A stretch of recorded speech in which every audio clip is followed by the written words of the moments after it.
Hi, I'm Amanda. Today I'm going to teach you how to make bead animals. They're really simple once you get to know it, but it can get pretty hard. So that's what I'm going to teach you today. Things you'll need will be pony beads. How you can tell they're pony beads, or any beads that have a large hole in the center, because the string or lace you're going to use will require to have a large hole so you can fit the lace through twice. Don't use like thread, sewing thread. It does not work. It will definitely break. So never use thread.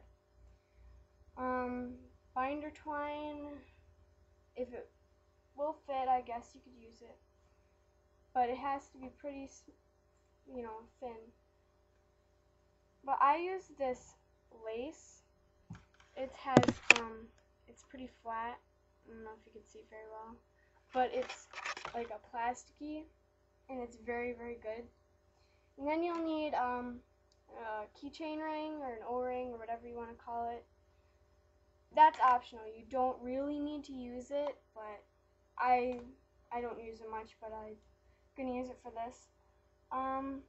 The craft lace, it's like flat shoelaces. That's what it kind of looks like, and it comes in a whole bunch of colors. I got this value pack was like $5, I think.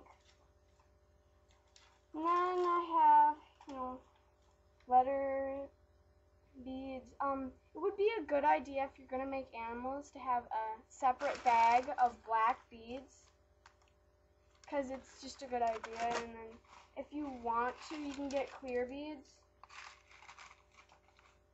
Alright, we're gonna get started. Oh, you also need scissors. These are craft scissors. Alright, you have to fold this in half,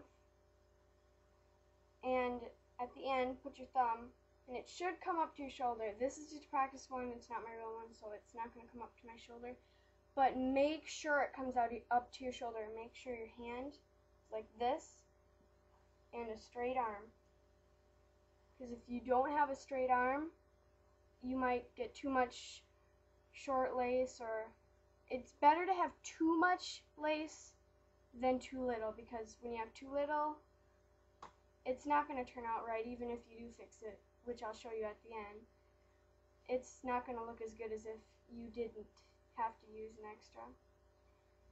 Alright, so you're going to take the O-ring, and then you're going to take the O-ring, put it through, string it through, then make it sure it's folded in half straight. If you're a little off, it's alright. Have it like this.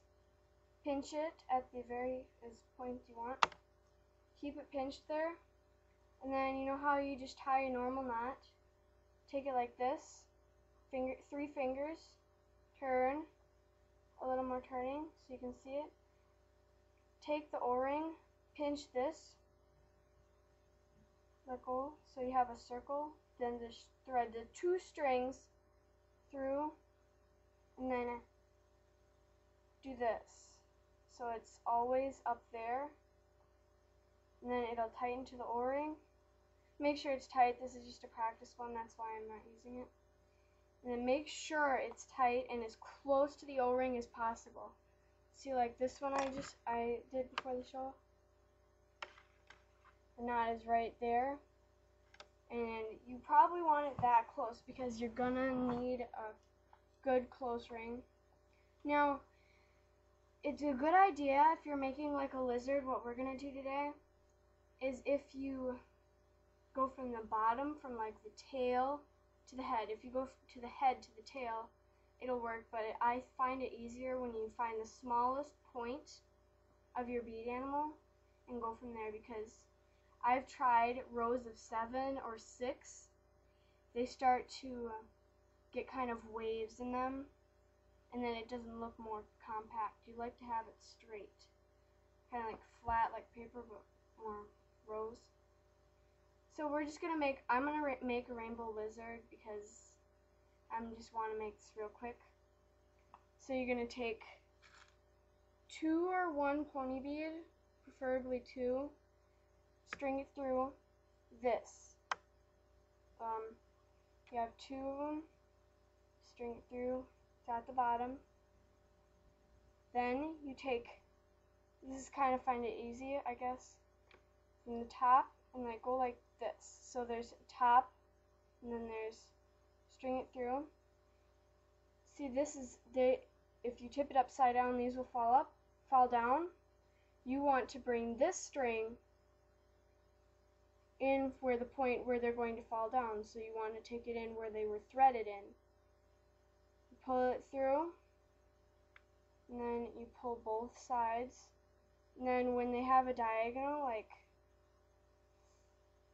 you know, if they get like this, and the O-ring's straight, and they're kind of, try and get that as straight as possible, but not too tight. And then push these together.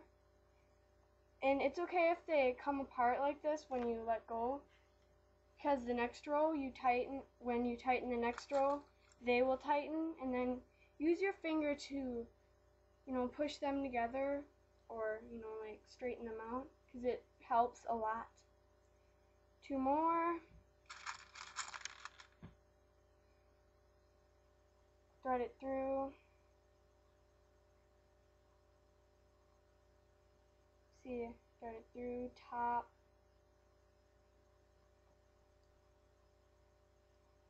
Pull it tight. And you got a square so far. Doesn't that look nice? Now, so I can get this little speedy faster, go to How to Make Bead Animals Part 2. Then you'll get my part 2 of this video. So, please watch it because it will really help you. So, bye.